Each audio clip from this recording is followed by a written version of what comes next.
the point of that essay, do I want to be right or do I want to be happy? It's a great snapshot of this cognitive error we make, that we choose the thing that we believe is more important, i.e. being right, than the thing that actually leads us to contentment, which is being happy, letting go of the things that don't matter in life. And we make the same assumption around being rich. And we should be asking ourselves, do I want to be rich or do I want to be happy? Not that those are mutually exclusive things, but they're also not the same thing. And a lot of the things that people who decide they want to be rich, a lot of the decisions they make in life lead them away from the sources of happiness in life. Hey, it's Rocky. Welcome to Richer Soul. Today's guest is Paul Ollinger, who will share how to be reasonably happy. That's actually pretty good.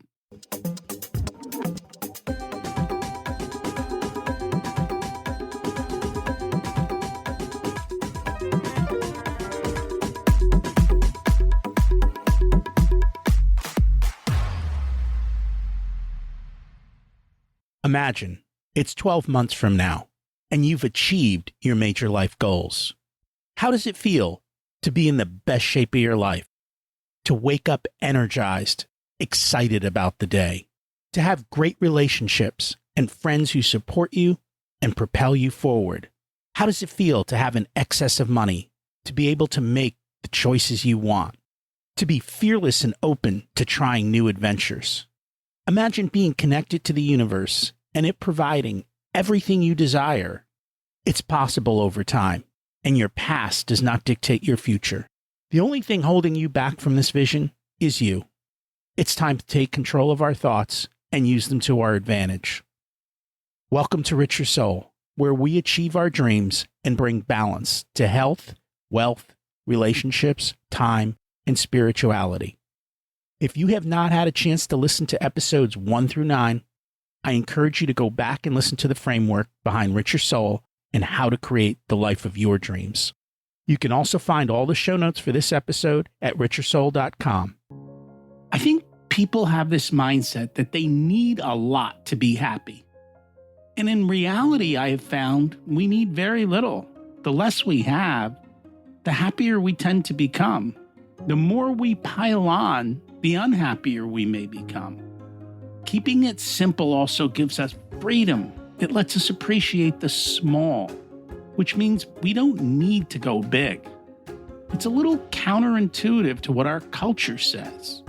We're going to dig deep into this today. Paul Ollinger quit his job at Facebook to chase his comedy dreams. He says, don't ever do that. This highly unprofitable decision has allowed him to headline major clubs across the country, including the Hollywood Improv and Comedy Cellar in New York City. Paul is host of the Reasonably Happy podcast, where he explores the connection between money, happiness, and work and meaning in conversations with some very interesting people, including LL Cool J and Deepak Chopra. Let's meet Paul and see what he's got to teach us. Welcome to Richer Soul, Paul Ollinger. It's great to have you join us today. Thanks for having me, Rocky. I appreciate it. And I'm excited to learn from you. Let's start at the beginning. What was it like when you were growing up, and how much did your family and school teach you about money? My home life as a kid was one of 6 kids in a loud and active Catholic family in suburban Atlanta. My father was an employee at Georgia Power. He was a nuclear engineer. And so he always had a good job, but we never were rich. And with 6 kids, and my parents prioritized private school, Catholic school for us. So, we always had what we needed, but it was, money was a little bit tight, and extravagances were, few and far between. And so I developed this, I want to grow. And there was also this subtext of a little bit of financial stress in our house, which my dad in his later years completely disavowed existing. He said, I never worried about money. What would you? Anyway, we thought there was a subtext of financial stress. And so I developed this philosophy thinking, I'm going to make a lot of money someday, because if I make a lot of money, then I'll never stress about money and life will be perfect. And that's kind of the attitude that's kind of how I was raised, and the attitude I evoked that kind of brought me into adulthood. I would have assumed nuclear engineers made money, but maybe not. Well, he made a good living. As I said, we never wanted for anything. My father was also a saver. And so the good news is that, there was always money for emergencies. We did not live a chaotic life, but we never had nice furniture. Our cars were old and they ran well, but they were not sexy. And it was always, I remember hearing, and this is probably just something people who were raised during the Depression or by Depression era people say, we can't afford that, as opposed to trying to explain, you don't need it, we're not going to buy it. And so, whatever they said, these attitudes kind of built themselves inside of me, like, oh, money's tight, money's, I should be scared. And so there was a lot of anxiety, I think, that I developed around money as a kid. It's amazing how those money scripts, even though they're innocuous in the sense, at least when the parents say them, but yet as kids, we take them to heart in a very different way. Absolutely. And I try to remember that even if I'm conscious of it, that my kids are picking up things that I'm saying, whether I fully mean them or not. And so, yeah, that's where we learn. That's we internalize what we witness as kids. We internalize the stress or the nonchalance around money that we might witness in our parents, and that's the code we're working with as we start to have our own money. Did they teach you anything about money, or did school teach you anything about money? So again, I went to a Catholic school, and Catholics, if I want to overgeneralize and probably offend many of your listeners, I think money is really played down in Catholicism as if it's something almost to be ashamed of. Like, if you're successful, you're probably doing something a little bit shady. I didn't have that. And yet, the families that give the most to the church are the ones who sit in the front row at the front pew at mass. So, it's like there's this weird kind of dual information about money. But, yeah, so I kind of picked that up at school. And I think my mom worked at the church. My dad was as I said, an engineer.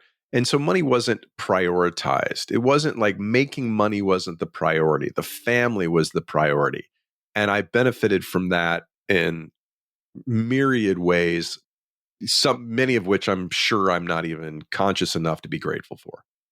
I was going to say that is actually probably the better benefit. 100%. And if I had to choose between loving parents and rich parents, loving parents is by far the preferable. I mean, I'm not wishing for some Dickensian loving parent, right? I mean, I'm not. I just read Demon Copperhead, which is the modern interpretation of David Copperfield as told through the lens of an Appalachian orphan. And I am not interested in having had that kind of a childhood, but I certainly benefited from both financial stability, even if it felt like some degree of deprivation, or certainly lack of luxury, and parental commitment was there 100% for the 55 years my parents were married until my mom died. Now, you didn't share the Novocaine story at the dentist. Well, I was going to let you bring it up since it's such a wonderful story, and it's in the book. It's in the essay that opens the book. So an example of the kind of financial situation we had growing up was my dad took me to the dentist the first time I ever had a cavity that needed to be filled. And as I'm walking into the dentist, he says, "Oh, by the way, don't get the Novocaine. It's $20." So this was probably in 1980, right? So $20 was big time cash. And I had never had a cavity filled before. I didn't know what it felt like to have a cavity filled. I'd never had a metal spinning drill shoved into my bicuspid. So, but 10 minutes later, as the dentist is ripping into my virgin molar and my fingernails are gripping the arms of the dental chair, I swore to myself, someday I'm going to make some damn money, because money literally relieves pain, and this sucks. The dentist didn't try to talk you into the Novocaine. No, the dentist was as salty as my dad was. I mean, he was probably some old Navy vet, and in my memory, he's got a cigarette in his hand while he's, about to, light me up with his spinning metal spike of death. you know. So I think he was in cahoots with my dad. I think my dad and he split the $20. They got $10 each and went to the bar or something. Fun times. Yeah, that was good times. But here's the thing, man. So, and this is the thing. I was at the dentist. I was having dental care given to me. I had good dental care. I just didn't have, and I truly believe this. And this is something I've thought about as I've written these essays, and I'm trying to understand my relationship to money and other people's relationships to money and how we come to these things. And, we can't help but sort of create stories in retrospect to say, but I think my dad was so satisfied with so little in life. Like he was so in need of luxuries or of material goods that he had trouble understanding why other people would want simple luxuries like anesthesia. We won't debate whether it's a luxury. But I get that. I mean, if you think about it, we look at life through our lens. And I know for me, it was like, oh, wow, the rest of the world doesn't look through life with my lens. That's interesting. I wonder why they don't, because I have this perfect lens that everyone should look at life through. We're all the stars of our own movie, aren't we? We are. And I know mine makes sense. So I just didn't understand why others didn't. But I've come to learn that people have their own lenses, and so be it for them. So you grow up, you go to college, you got a job at Facebook early on. I did. I went to college and I went to business school because I wanted to make more money. I wanted to be prepared for a big corporate career. And when I was at business school, I told jokes at a talent show one night and got bit by the comedy bug. And then from, 97 through today, I've been back and forth between the corporate and the comedy world. You were in the early days of Facebook, right? Yeah. And so I was in LA. I'd worked at Yahoo as my second job. They bought our company at the bottom of the .com bubble with for no money, basically. But we got options at Yahoo, which then appreciated. And I paid off my student loans and I moved to LA to do stand-up comedy. I was out there for 2 years, 05 to 07, doing comedy. And then I got engaged to my wife. And I was like, I didn't want to be a deadbeat. I was like, comedy wasn't going, I didn't have a pathway to be making a real living in comedy. And so I was like, I probably need a job. And right about that time, my phone rang and a friend of mine I'd worked with at Yahoo said, would you want to join us over at this little social network called Facebook? And I was like, what the hell? This company could someday be as big as MySpace. Someday. Amazing things happen. Yeah, and it did. It was as big as MySpace, and now it's $1.5 trillion market cap company. And you quit to go back to comedy? Well, I worked at Facebook for 4.5 years, and I was in Los Angeles running the West Coast sales team. They asked me to move to headquarters at Palo Alto. At that point in my life, I had lived since business school in New York twice, LA twice, and in the Bay Area once. And if I were to move again, I was like, I just didn't have it in me. My kids were young. My wife was on bed rest with my son was 1 year old. My wife was on bed rest with our second child. And I just didn't have it in me to relocate. And I said, if I'm going to relocate, I'm going to go home. And that's when I moved back to Atlanta. And shortly thereafter, I left Facebook. And it was great. I loved being back home. I got to spend a lot of time with my parents during their last years of life, reconnected with lots of friends. And I'm just kind of a person who loves being where he's from. Now, why'd I move to Manhattan this summer? Longer story, which we can get to if you'd like. But moved from Facebook back to Atlanta. So why did you move to New York? Because I'm a hopeless romantic, Rocky, who makes terrible financial decisions. That's why. My comedy career was going okay in Atlanta. So I said to my wife, you know what I should do? Triple our expenses. That's what I should do. That's exactly what this family needs, is a much larger mortgage for a much smaller place to live. That's what we should do. We should double the cost of our kids' school. That's what we should do. Only double? It's double. It's double. That's it? That's not bad. Well, it's, they went to a pretty good school in Atlanta. Yeah, it's about double. All right. Because, we're a couple hours out of the city. And I always just looked at, even moving from here towards closer to the the bigger cities, Jersey and all of that, school would have been like 4 or 5 or 6 times more money. Wow.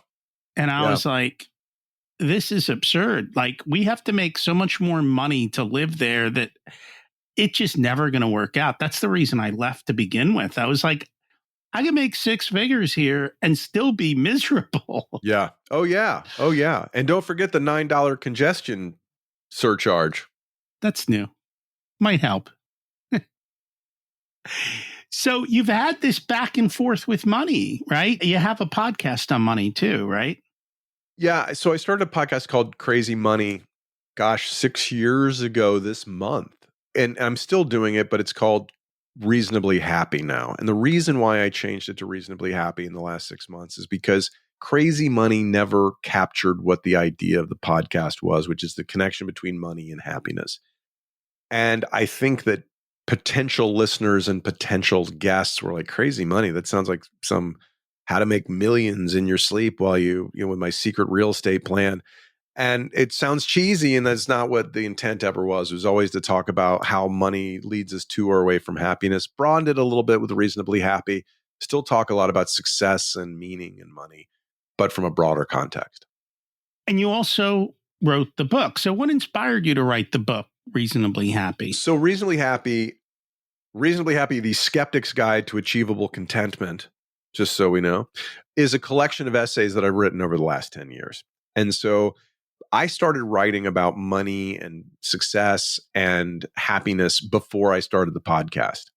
And I was just trying to make sense of the world around me, the sense of this world of having grown up the way I did with money and then having made money and quit working and then realizing that not working is not the goal and that work is a very important factor to a meaningful, balanced life, which you don't know until you quit and you feel miserable and you go, why don't I feel happy? I've got all the money I need. I could be playing golf every day, going to the gym every day. And you realize because we benefit from being surrounded by other interesting, motivated people, solving clients' problems, being a part of a team, all these things, generating self-esteem, all those little layers on Maslow's hierarchy above the safety and psychological or physiological needs ones we don't really think about until we're missing them. And you go, gosh, why don't I feel like a part of anything? And why don't I feel belongingness? Or why don't I feel self-esteem? It's like, well, because you're not engaging with the world in the way that work allows you to do. That's the only reason I work. The money's irrelevant.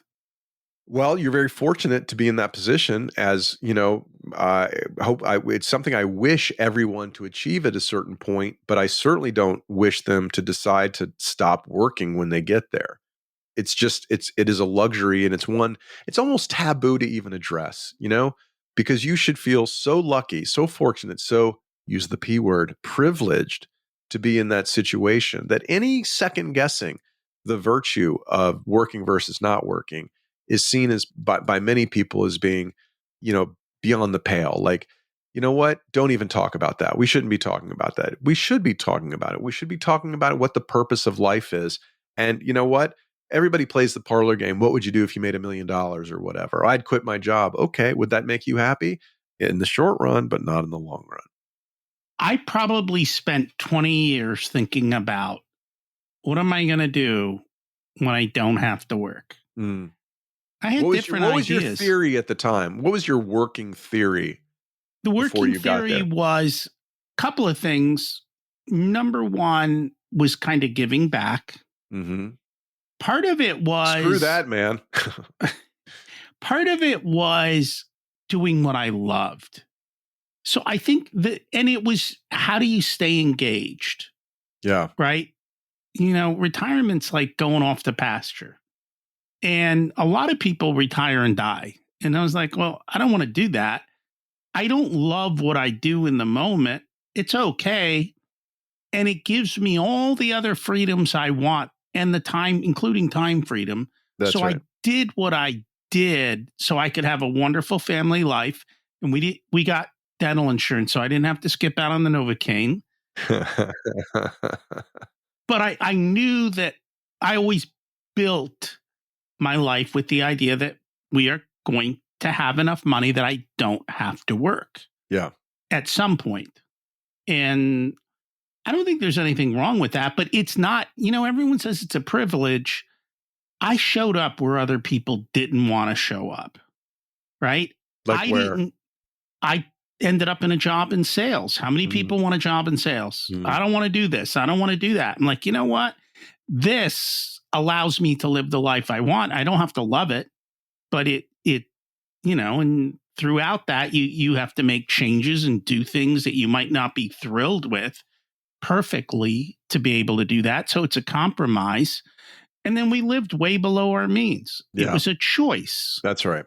And because we made those choices, we were able to have other choices, right? Dave Ramsey always says, live like no one else. You can live like no one else. And, at the end of the day, it's just about doing that.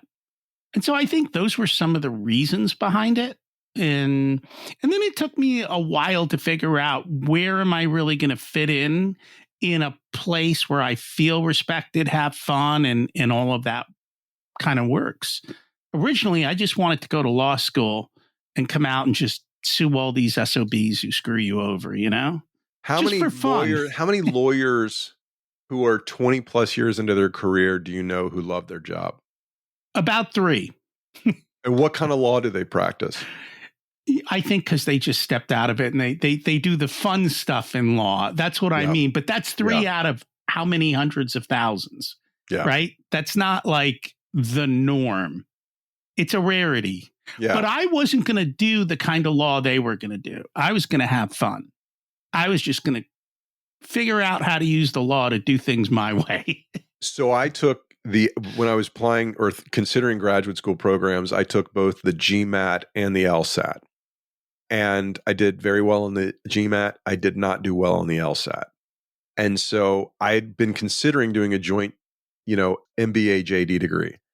And when I got my LSAT score back, it was kind of a wonderful gift in the sense that I said, well, I can either go to a great business school or kind of like a mediocre law school or some combination thereof. And I was like, well, you know what? 2 years getting an MBA from a great school is half the time, half the tuition.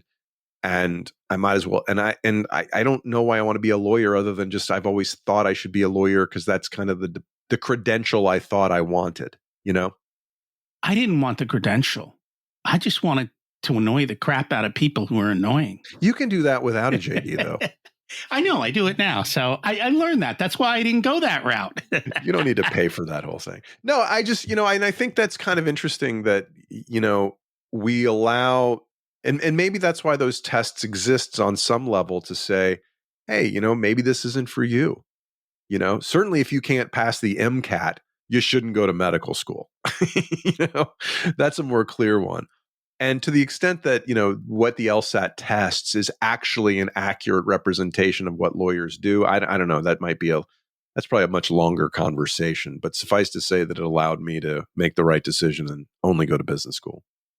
Speaking of the MCAT, you may not be able to pass the MCAT, but you actually might be able to help people live a healthy life.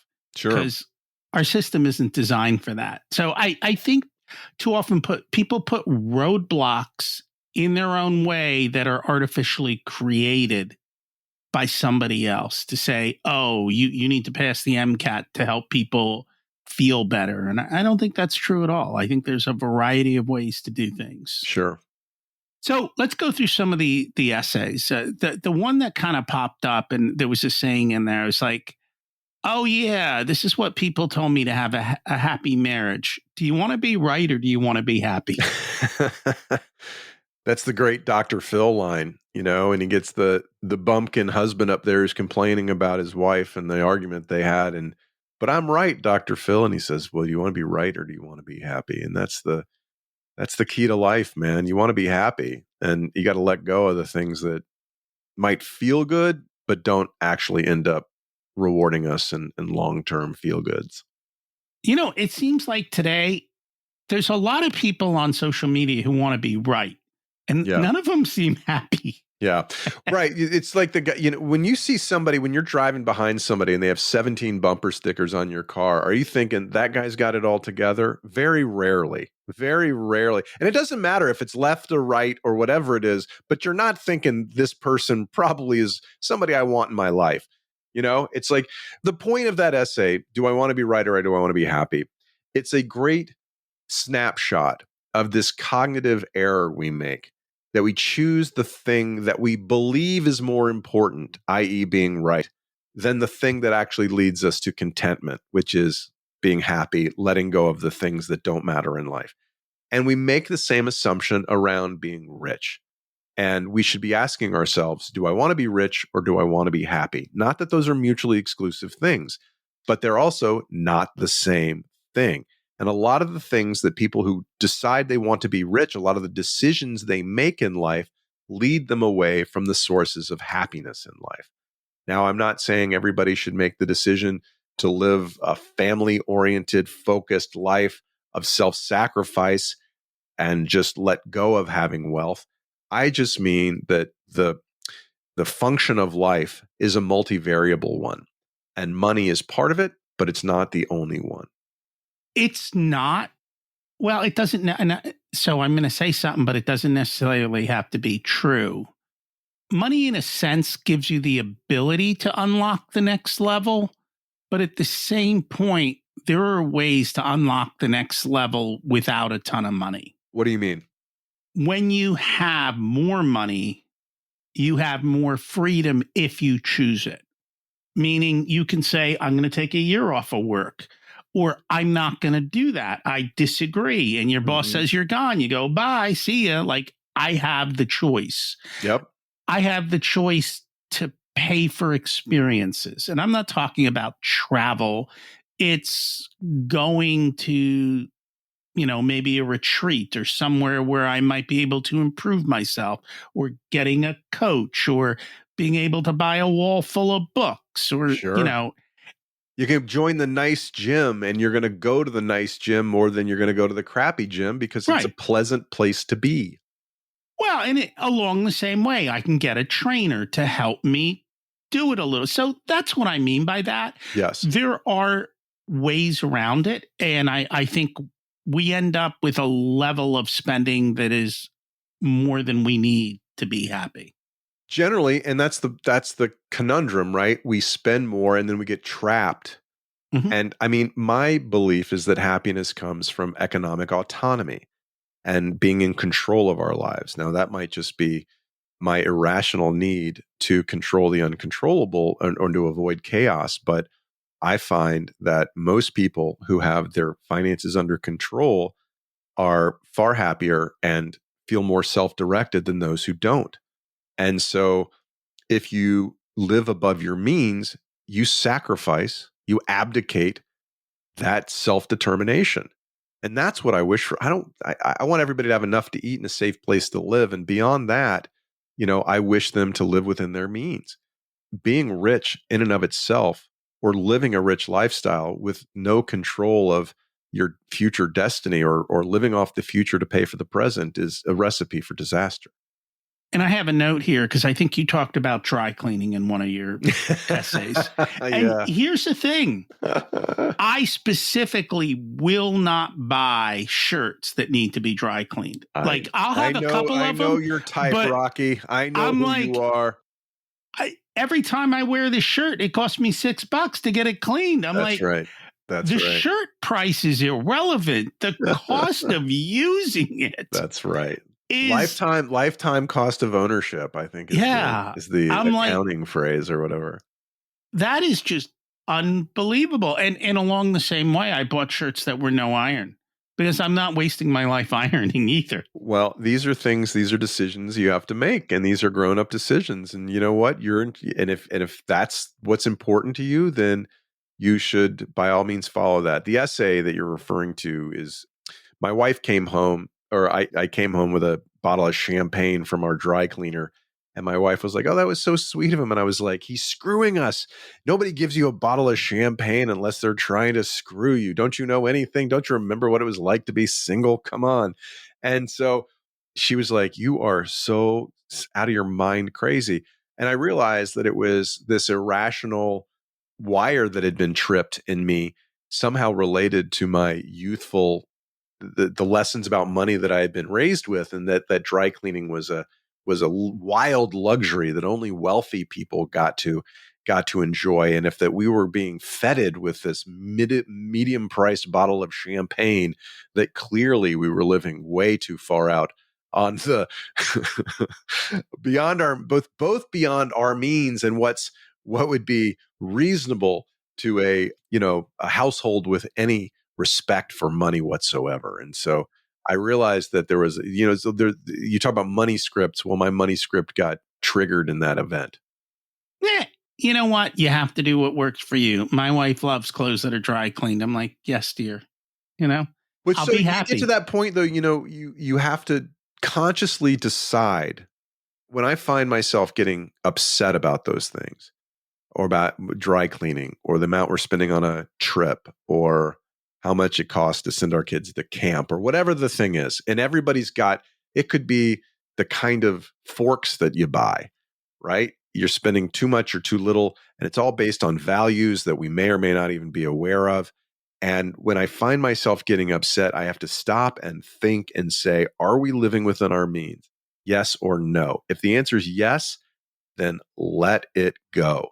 Because if it's important to her and not important to you, and it's not threatening your stability, your financial stability, it's money well spent to not fight about.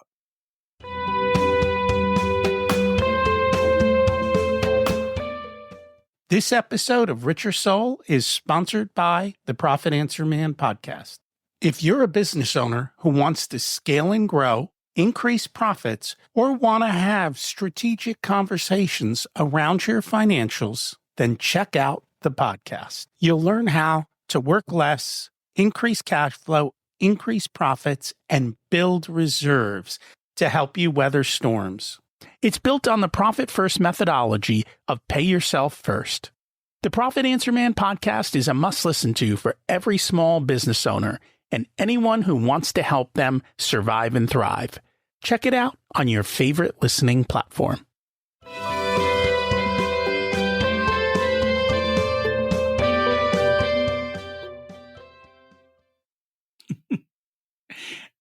I've learned that. It's taken a while, but we're still married 29 years later. Oh, that's great. That's great. You're 12 ahead of me. So, but don't you have to remind yourself once in a while? You find yourself getting all tweaked up about something, and you go, wait a minute, this isn't something that's worth fighting about. Yeah, I think over the years, I have naturally mellowed out. Of course, over the years, we became wealthier, so it became less of an issue. Well, but my wife is the one who dragged me forward. Your wife, sorry, what I just... She's the one who dragged me forward. As so often happens, it's the wife that says, you know what, we can spend more than this.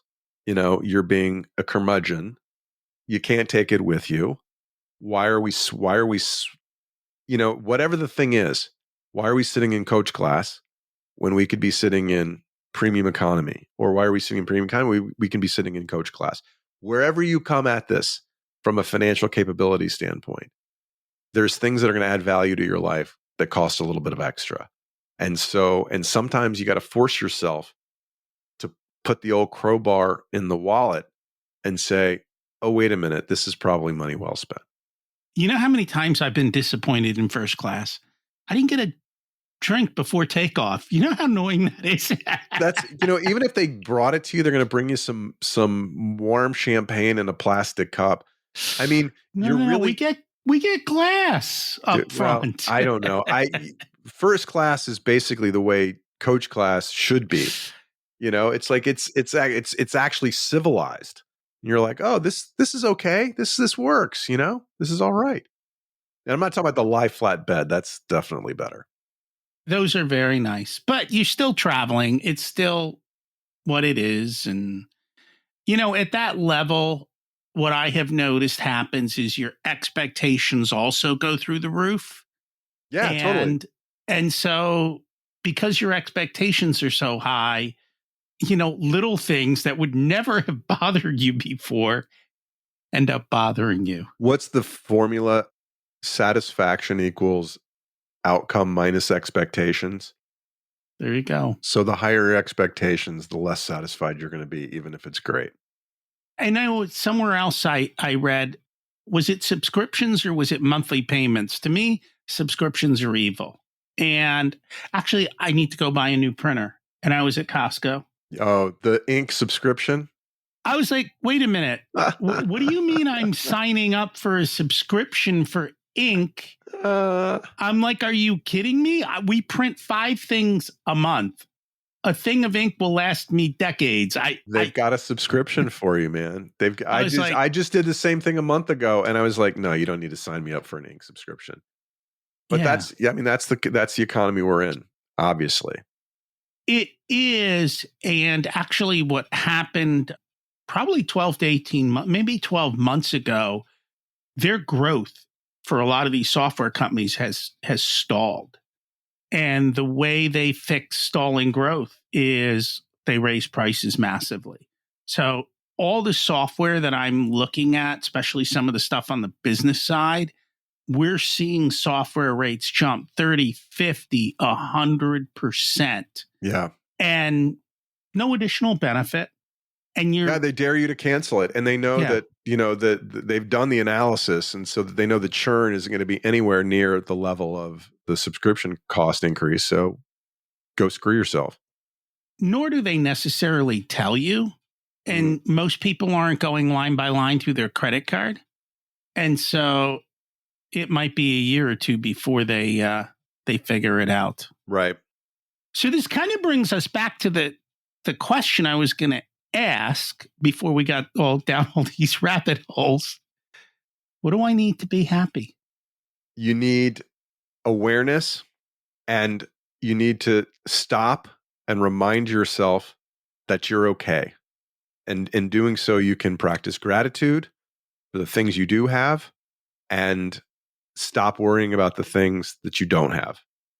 I think that's it. I mean, that is, on top of, like good health for yourself, your spouse, and your kids, if you have those things. And by things, I mean hopefully you do.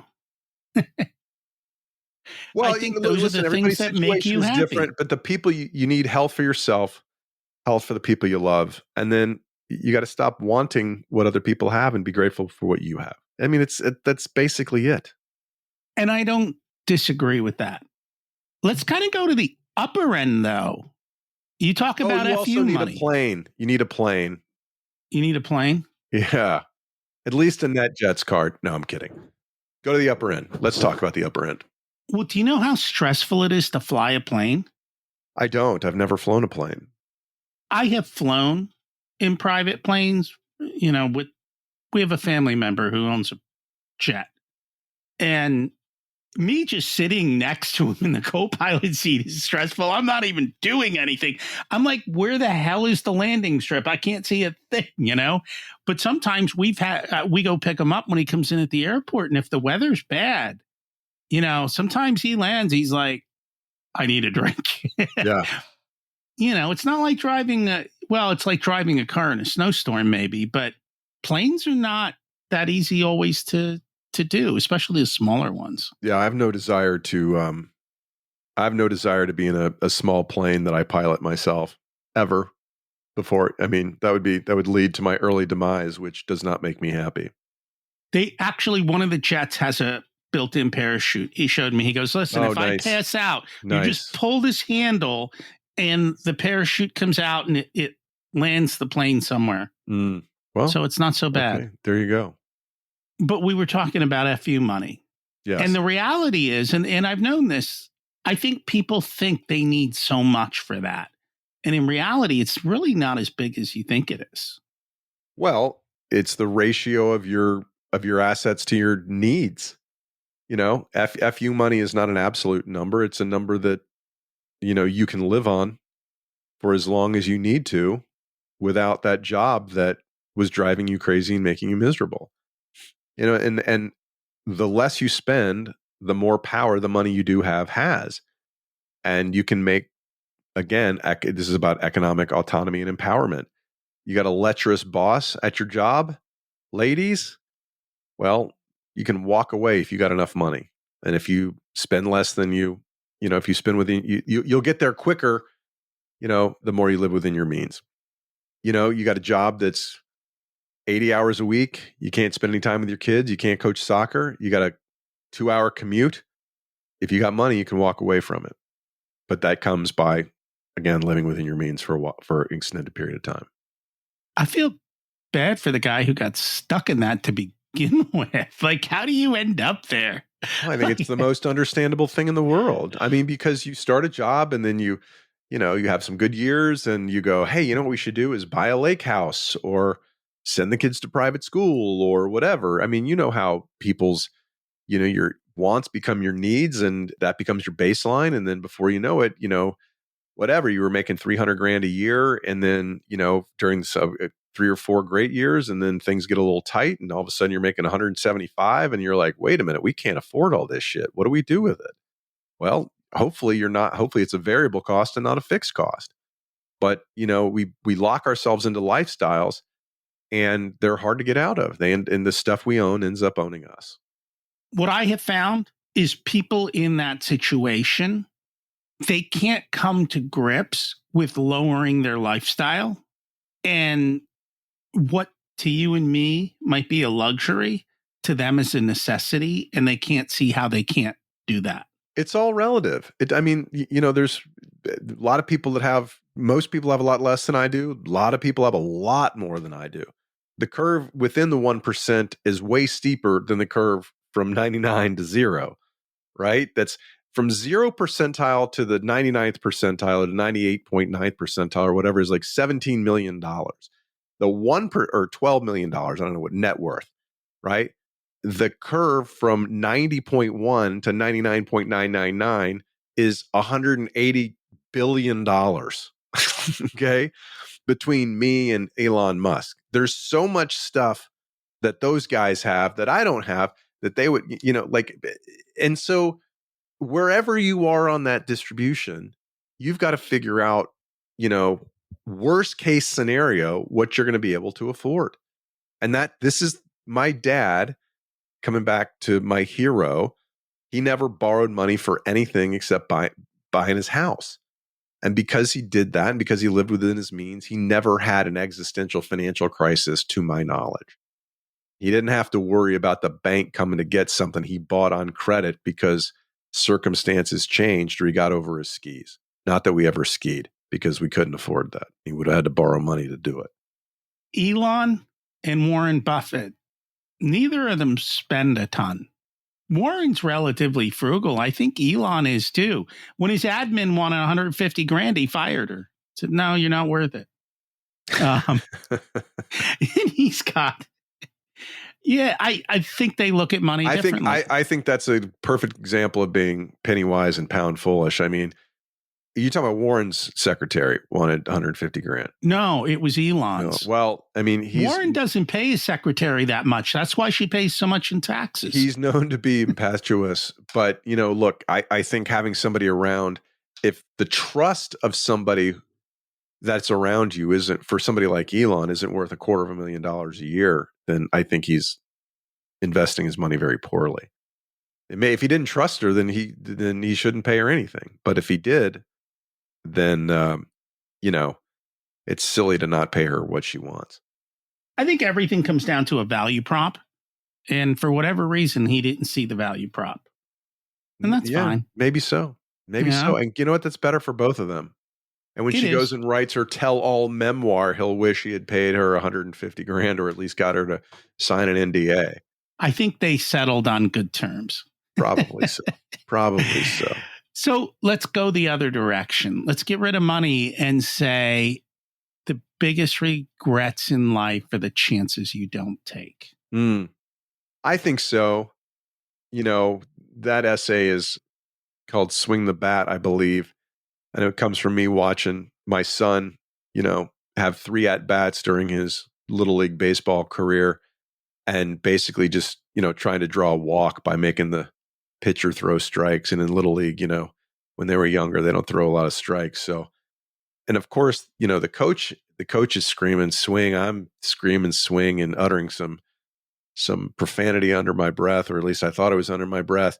And as I'm sitting there telling him to swing the gosh darn bat, I'm thinking of all the times in my life when I didn't go for what was sitting there right in front of me, the fumble that I fell, or the blocked punt that I fell on the 9-yard line against our rivals, and instead of picking it up and running it into the end zone, the girl that I was in love with for years was begging me to kiss her, and I couldn't pull the trigger.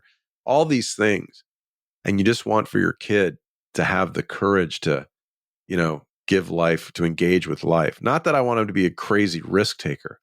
I just want him to be a little bit more open to failure than I was in some of those situations.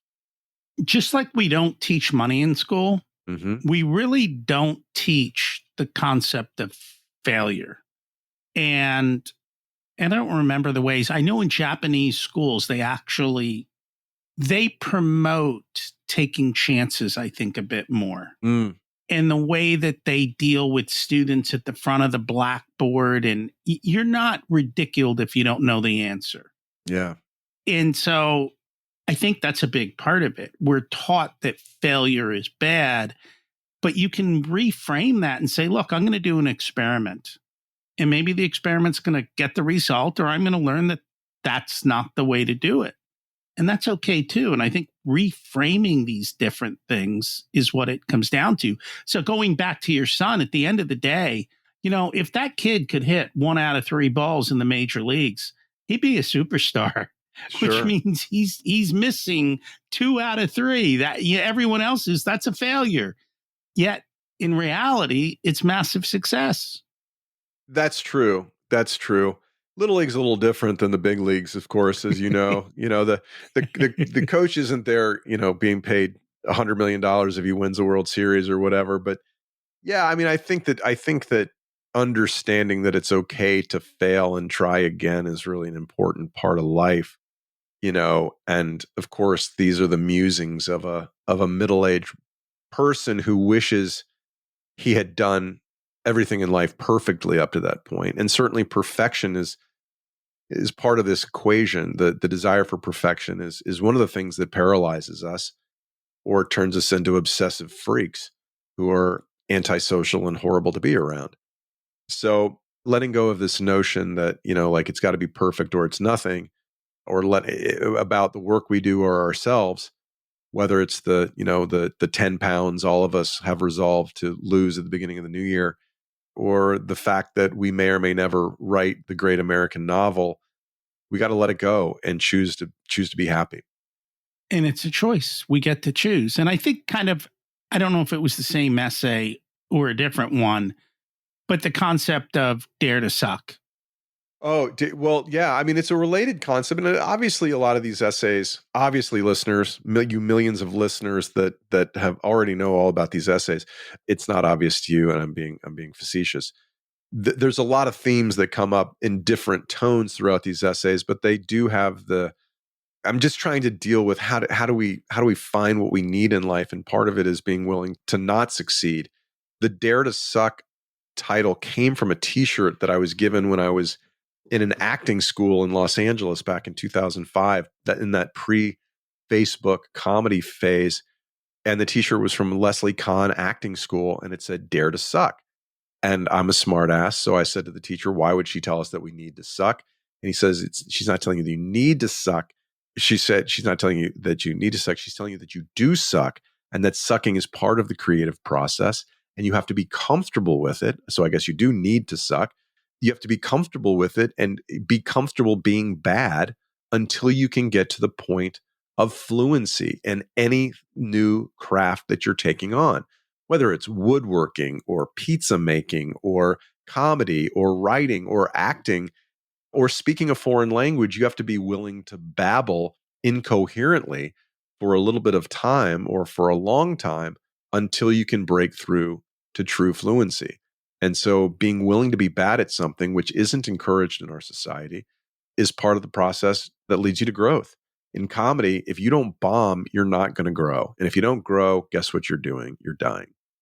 And that is very true. And I think most comics spend a lot of time testing jokes or bombing, as you might say, until they get it right. And it's only through that process that they find what resonates with the audience, and they keep refining, and that's just the way it is. Yeah, and testing isn't failure. I mean, it kind of depends on how you regard failure, right? Like, not bombing isn't success. Not bombing is not growing. Bombing as part of the process of growth is success.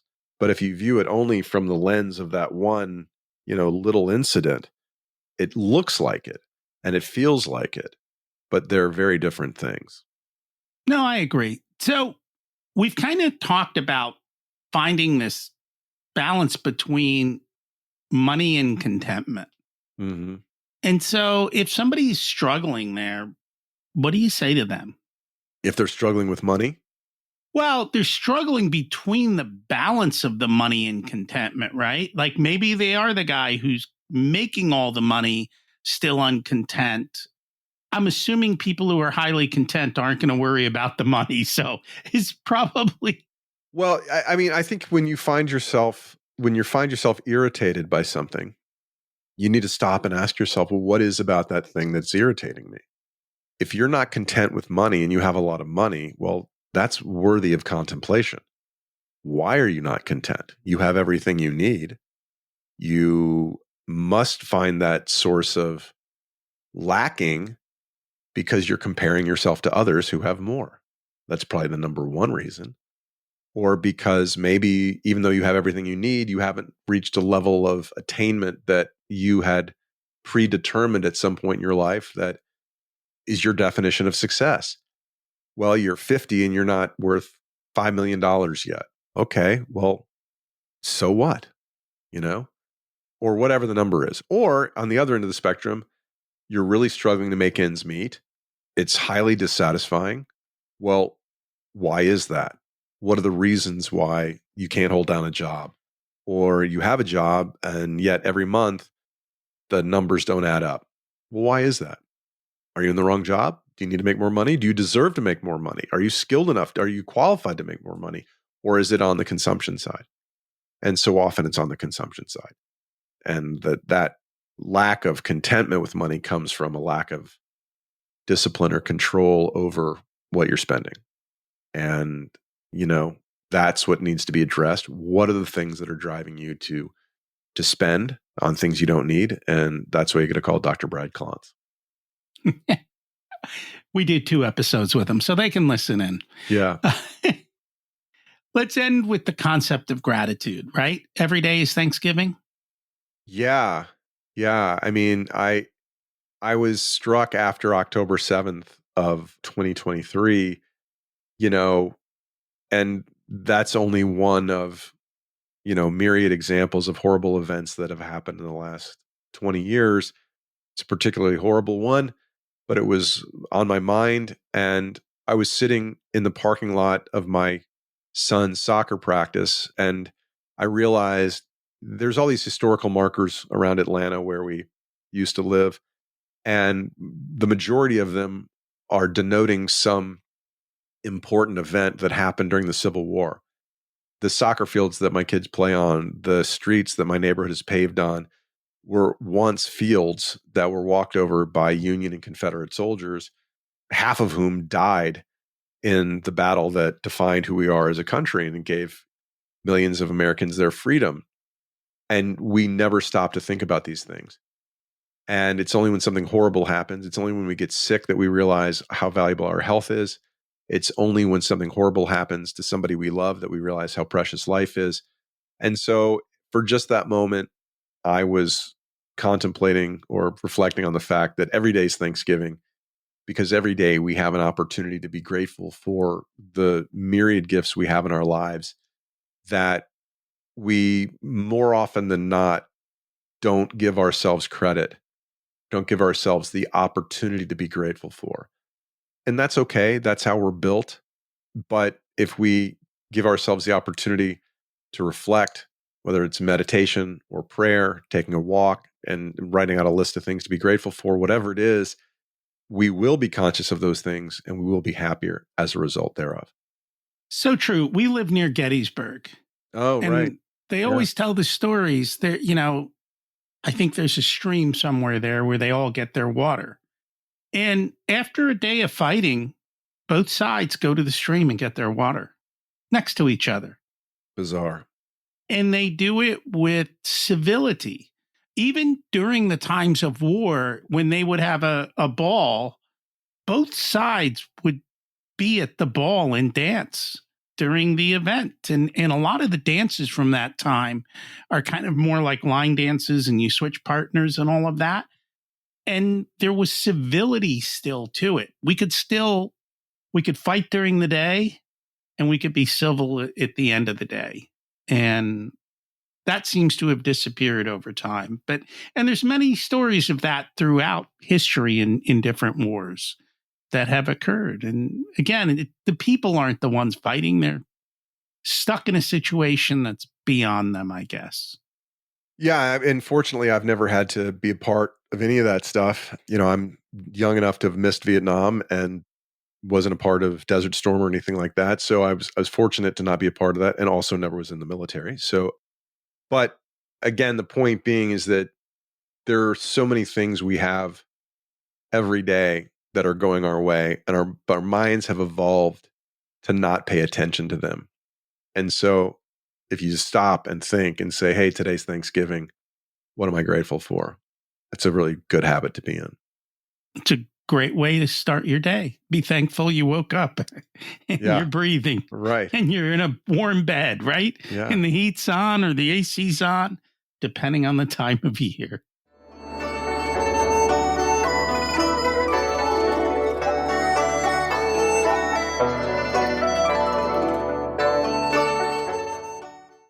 It's time to learn the secrets of life.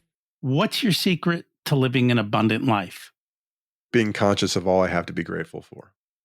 And you have to be aware, right? Too often we take it for granted. I, for one, know. You don't even take it for granted. You don't even think about it. Well, yes. And because you don't think about it, you allow your brain to be occupied by the stuff you don't have. And that drives us crazy. And again, I do the podcast and do the writing as partly as a reminder to myself to be grateful for, because my inclination is to be out there scraping for the things that I don't have. That's how I'm designed. And that's not a recipe for happiness. Every morning I'm grateful for hot water in the shower. And I do remember that. Yeah. What did you learn later in life that you wish you would have learned sooner? So much. Nobody needs a house with 8 toilets. Nobody needs a house with 8 toilets. Are you sure? Sometimes. But yes. I grew up with 3 toilets in a house full of 8 people. And so I think our toilets per person was 0.237. And then I realized when I wrote the essay by that name that I was in a house with 4 people and 8 toilets. And so our toilet per person was 2.0. But I wasn't 5 times as happy as I was when I was growing up. And so there's a declining marginal return on your commodes and pretty much all the other crap in your life. I agree with that. We have 5 bedrooms. Mm-hmm. And when my kids were young, I would wake up in the morning and go, I don't understand why we have all these bedrooms when everyone's in my bed. Yeah. And the dogs, including the dogs. You know, we didn't have those kind of pets because my wife doesn't like them, and I don't blame her. I think that's the one thing that's changed through life. When you were growing up, you all were in the same room watching the same TV. Correct. You were all together.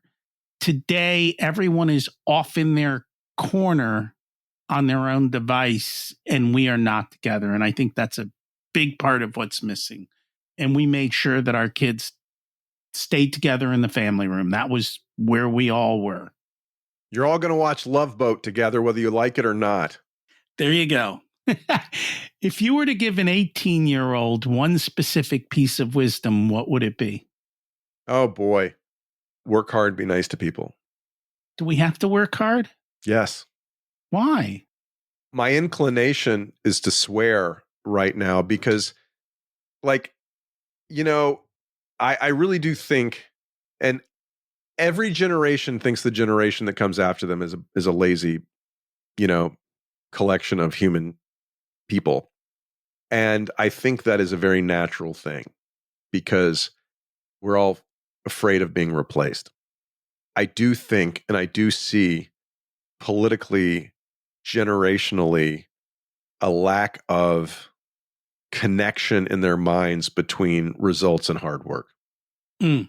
And I don't condemn them for it so much as I feel sorry for them and wish them the opportunity to create their own future. But I think they've been poisoned by a lot of people who, for some reason, think that working hard is for only white males or something like that. And we should be ashamed of it. And it makes me sad. And I guess I come at it from a different angle because I deal with a lot of business owners. If they have this attitude that I have to work hard to make money, they create more work than they need to be doing to make it hard. And instead of creating a business that's easy, that's all. And again, it's the perspective of the lens you're looking at it through. Sure. If people would like to learn more about the podcast and the book, where can they find you? Well, I'm easily located on social media. I'm Paul Ollinger, Ollinger. All social platforms have some variation of that. I'm a middle-aged bald white man with glasses, so be on the lookout for my handsome mug. I also have a Substack at words.paulollinger.com, where my writing shows up on a weekly or bi-weekly basis, depending upon how productive I'm being. You got to work a little harder. Thank you so much for joining us. Thank you, Rocky. It was a pleasure. So how do you find happiness in the little things? Stop striving and start enjoying. Make work fun and profitable. It's doable. I did it. And this is all possible if you shift your mind about what you really need to be reasonably happy. By the way, do you know someone who needs to be reasonably happy and would enjoy listening to this episode?